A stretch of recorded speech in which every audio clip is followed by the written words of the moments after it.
Oh, the lens is clear. Maybe today you should introduce the video. No!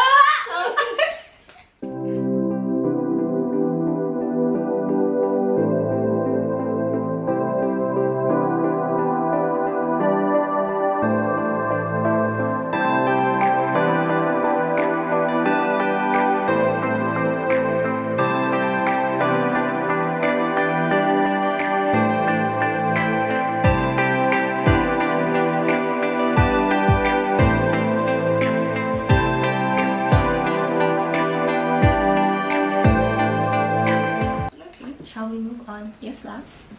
How do you transform your hair to being natural from being fluffy?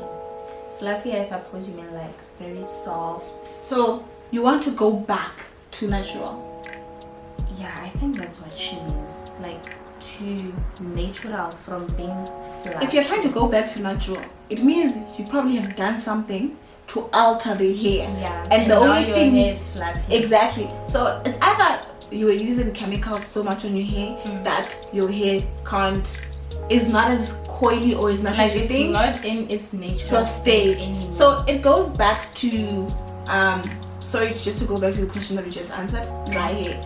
So another thing, when you use hair dryers a lot and chemicals, your hair stops absorbing moisture as it normally does. So your hair becomes too dry and then it actually ends up breaking. And I'm guessing because you're using a lot of hair dryers and heat, your hair becomes nice and fluffy, because that's what people actually like. They don't like the shrunken, shrinkage type of vibes. So now when your hair is like that, you could, spray water, get it to shrink, but over time, if your hair is damaged, you can't go back. And that's the thing with natural hair, like you it. can't reverse damage. If it's fluffy, I cannot think of anything that you can do to reverse it to being.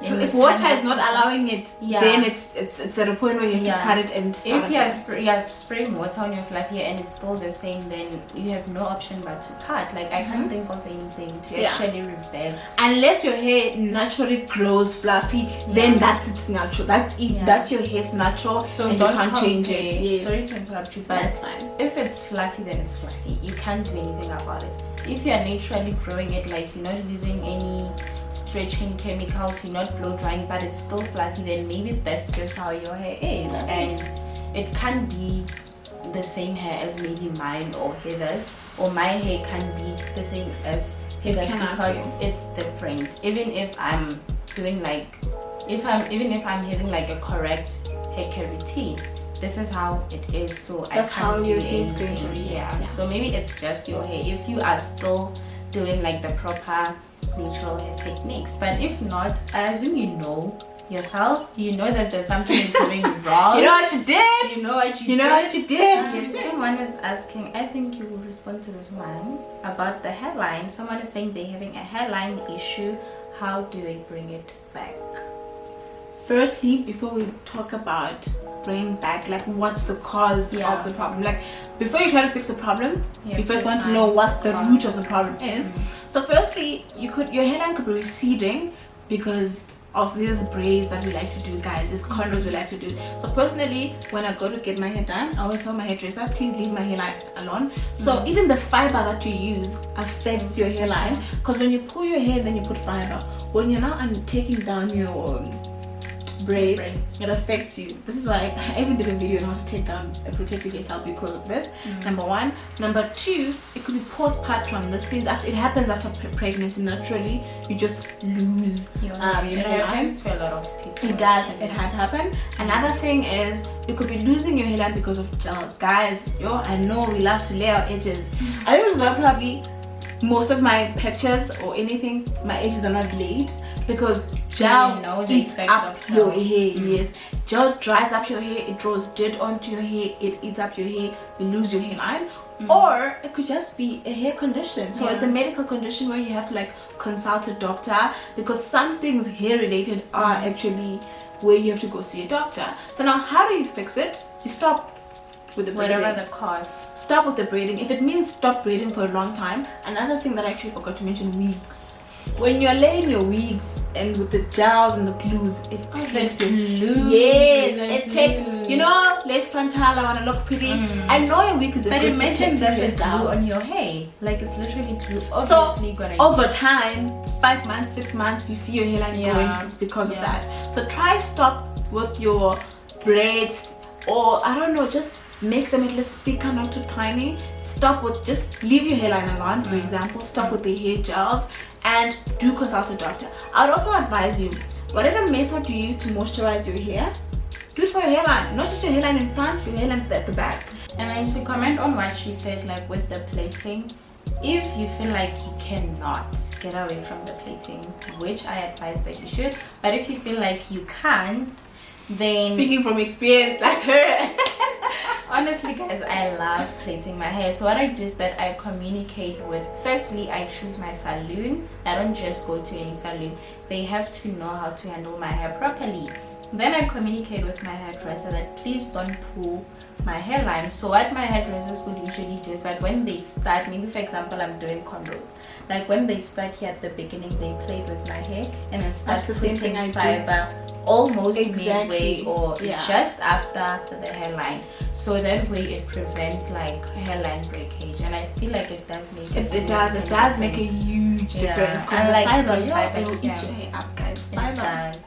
What motivated y'all to go natural? Should I answer this one? Because I just cut that day. I think I just cut my hair. That's it.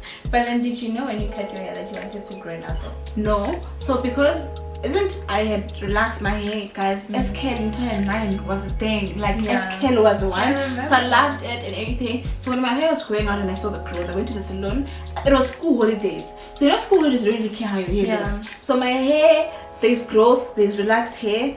It wasn't too long. It didn't make sense. So when I went to the salon, the guy who does my hair was like, you know what, let's just cut it. Then I cut it. Then I actually went bald. Then I was like, let me just let it grow. Yeah. With me, I remember very well because it's not a long time ago. Like I said, it's almost 3 years ago. I had relaxed my hair for like all my life, ever since I was young. And then relaxers burn your scalp, guys. If you relax your hair, you will know. They will tell you to like sit and wait, and then when your scalp is burning, you'll go wash your hair. So I was so tired of that. My scalp was starting to be more sensitive. It would burn quickly. I think they shouldn't even say when your scalp starts to burn. They should time it so that it doesn't even get to your scalp is burning part. So for them, it's like it has to burn. Then it's ready for you to like rinse off the relaxer. So it did that. Like it was many times. I used to relax my hair almost every month. You lie. I'm telling you. Honey. And then I think my scalp got sensitive. It would burn quickly. After that, yes, my hair would look nice, but I know what's happening down there. You're the one who keeps doing this because it's itchy and like it would burn. You know, something that is burnt. It would be like that, and I was not enjoying it anymore. It would look nice on the outside, but inside I knew that this is what's going on. I was not enjoying that anymore. Fine, that's the main reason I cut my hair. And then what inspired me to go natural is that I had like very, very short hair, and I'm like, okay, what do I do now? Because I don't want relaxed hair anymore. I don't want relaxers anymore on my head. And then it was around that time when natural hair was like everyone was starting to embrace their hair. They were starting to embrace their hair. And then one person who, you know, I guess. Yes. She's like one of the first people who I saw that had an afro, and I was like, I want this hair. So for me, those were like, let me grow my hair. Yes. And then I started growing my hair then until today, and I don't regret. I will do it over again. So someone is asking, I have short hair and I just wash and comb it. It's very dry and doesn't grow. What products should I use? So firstly, whatever hair, whether it's short, long, you can't just wash and comb. Yeah. By the way, I can go a month without combing my hair. Me too. Because you don't have to comb your hair. Our hair was not made for the comb to start from the roots to go to the ends. I have combs. I use them to open lines and maybe to detangle, but I don't use them. I don't. So I'll suggest wash your hair like I said, the 5 rule thing. So firstly, your hair is probably dry because you're not deep conditioning. That's another major thing in your hair. Because this person is saying washing and combing. So I don't know whether washing includes all the steps, but if it's not, you have to. And like I do have the video, the one about shrinkage. I show people how to maintain it so that it's not always dry, because I think everyone's biggest thing is my hair is in shrinkage, it's so dry, I can't stretch, I can't. So in that video I went in depth and what methods I use to maintain to maintain short hair. So you guys must watch that video, guys. I suppose. So another question is, do you detangle your hair daily? I don't, because like we said, guys, your hair doesn't need all of that tension over manipulation. You don't have to detangle your hair every day. I would suggest though that if you keep your hair in shrinkage for too long, don't detangle it. When you're moisturizing and like you spray water, leave-in conditioner and butter, so as you apply the butter, separate your hair. Don't use a comb, don't use your hands, just separate your hair and apply the butter. And it's called a racking method, where you do this on your hair. So just a little bit, because when you do that, maybe every 2 days, depending on how often you moisturize, by the time you get to your wash day, your hair didn't tangle up a lot because you were just separating it a bit. That's basically that. I also don't detangle every day because, like she said, it's over manipulating your hair. So don't need that. If my hair is out, I usually detangle maybe once a week during my wash day. I actually detangle. I thoroughly detangle once a week. Then sometimes when I'm lazy, the second week it's not thorough. It's just a little bit, because I know last week I just went through all the knots. But that will also depend on how tangled up does your hair get. Yes, but don't do it every day because it's over manipulating your hair. How do I stretch my hair aside from the conventional ways, for example threading and twists? So firstly, there's a difference between stretching and straightening. Okay. Straightening, you want your hair to be straight.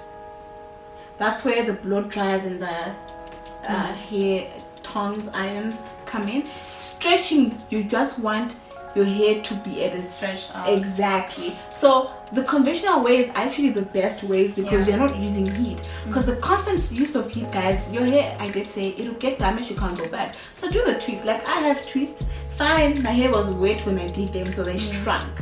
Otherwise, if my hair wasn't as wet, my twist could be this long. Depends on the state that I was in when I did them. So the twist, the braids, the threading, I actually prefer threading, because it gives you like plus your hair doesn't shrink like when it's in twist, because the thread holds it down. Otherwise you will end up moving from stretching to straightening your hair. Exactly. Someone is asking, how do you handle your hair, especially the morning after when you are sleeping over at this place? You know what? I'm the type of girlfriend to make sure that my boyfriend also takes care of his hair. So he also has a certain do. So both of you guys have natural hair.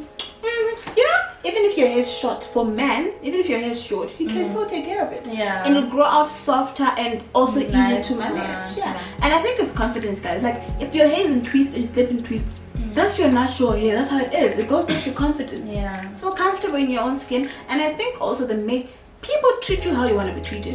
If you come with confidence, they will respect it. But if you come there undermining your hair, how you look, the twist, the Barbies are not in it's Benny, guys. If that's how you're stretching your hair, I think it comes to confidence. Like if you are confident with how your hair looks that day, then he has to know that this is how I am. It is what it is. And he has to know also that my girlfriend has natural hair.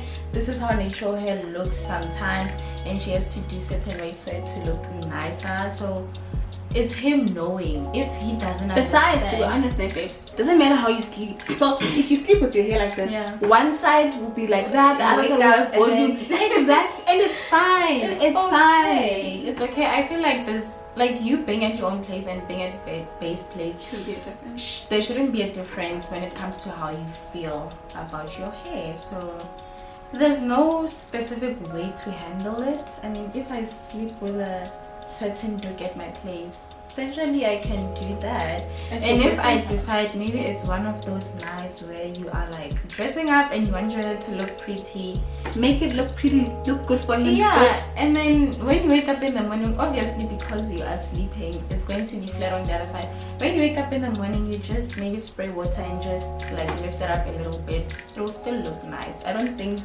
it's a and I think it's easier when the boyfriend understands. You can keep some of your products stashed at his house. Exactly. You have your spray bottle there, you have your oil, you have your cream. In the morning when you wake up, he knows now yes, she's going to spray water. So I don't think it is a trend. No, it's not a trend. Yeah.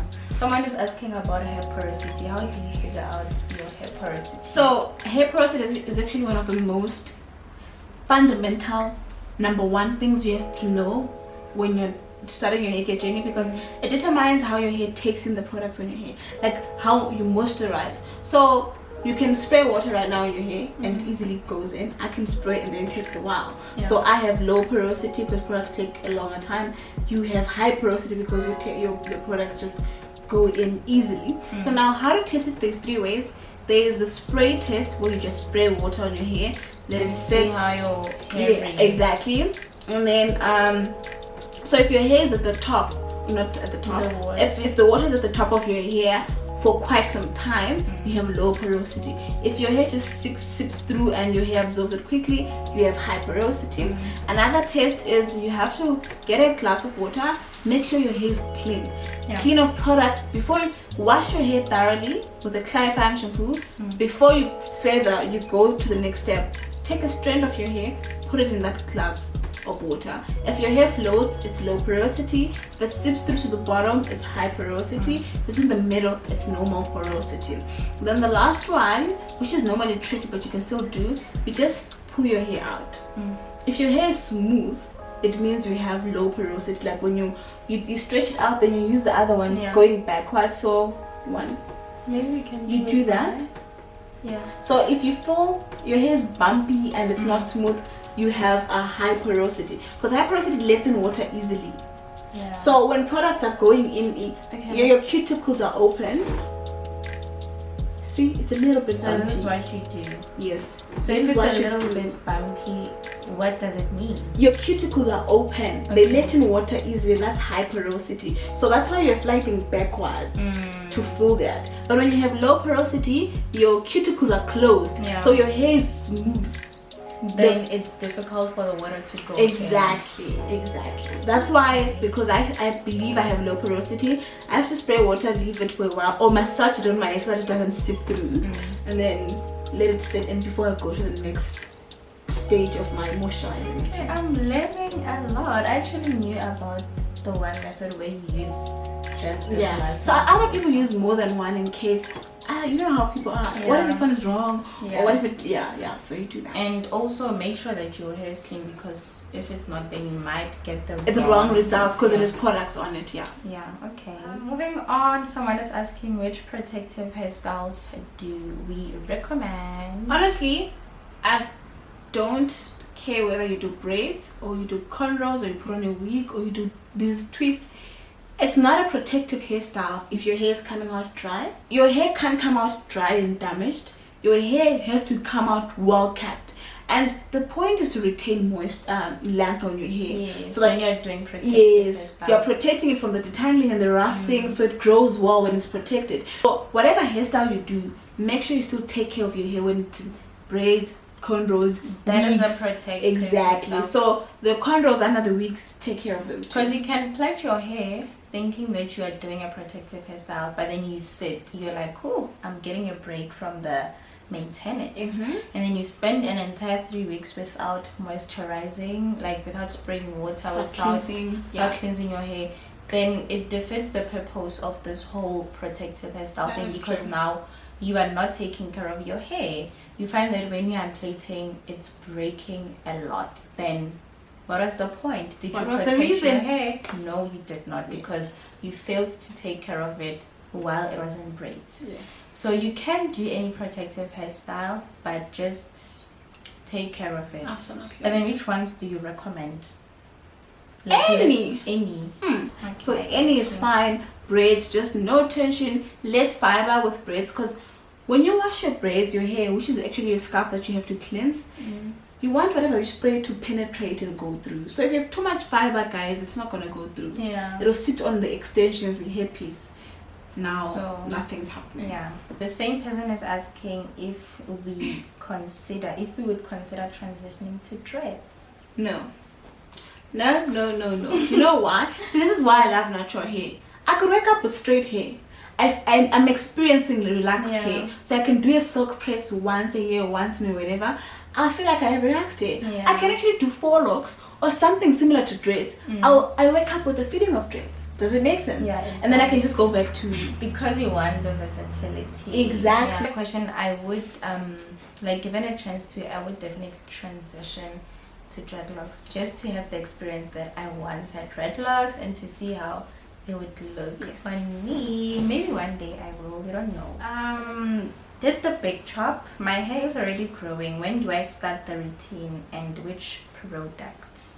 Immediately. The minute you cut your hair and you see your hair start immediately, because there's no better time than when your hair is growing. It even grows healthier and better because you started taking care of it immediately. What products you use? The same products you use when your hair is still long and out, guys. It does not make a difference. You know, you can still deep condition your hair when it's short. Yeah, I remember with me when I cut my hair in 2018, I actually went to Clicks to buy the product before going to the salon to do the big chop. So I got natural hair products while I still had relaxed hair. Went to the salon, did my big chop. Same day when I came back from the salon, I did my wash, I did my conditioner, and I did my lock method. So you don't have to wait a certain time or wait for your hair to be a certain length. You don't have to start your routine. So start immediately. That way you will grow healthy hair from the beginning. So generally, just to wrap up these questions, and thank you so much, guys, for the questions. They're actually very interesting. Yeah, they were. I'll say that whatever hair care tip that you see, take it, but personalize. Like, make your own. Make it your own, personalized. Generally, some of those tips I do have them on my YouTube channel, so you guys can check them out, because does have a lot. Guys, like, she has a lot of hair care tips. I think with me, sometimes when I struggle to figure my hair out, I do go to her channel. Funny story. I actually watch other people do hair. Really? Yeah, because one thing I've learned about hair, which has made me realize the same thing about life, you can never know enough information. You learn every day. So for example, me talking to you about your hair, I got to learn a few things. So you can never know everything. Yeah, so you guys do go to her channel for more hair care tips. I think once you have watched, if you are maybe starting your natural hair journey, I think you will learn a lot, and it will make a difference to a certain part of your natural hair journey while you're still trying to figure out your hair and building your hair care routine. So yeah, I guess that's the end of our video, right? So thank you so much for the questions. They were very, very nice. They were amazing. They were fun. I enjoyed answering your questions. Thank you so much for having me. I love your channel. Thank you so much for watching, and it was lovely having you. Thank you, my darling. If you guys enjoyed this part 1 and part 2 natural hair chit chat, please do like my videos, guys. Comment down below. I think we can teach each other something in the comment section down below. And also, if you have not subscribed to my channel, please do subscribe. Click that red button down below. And lastly, thank you so much for watching. See you guys in the next video. Bye.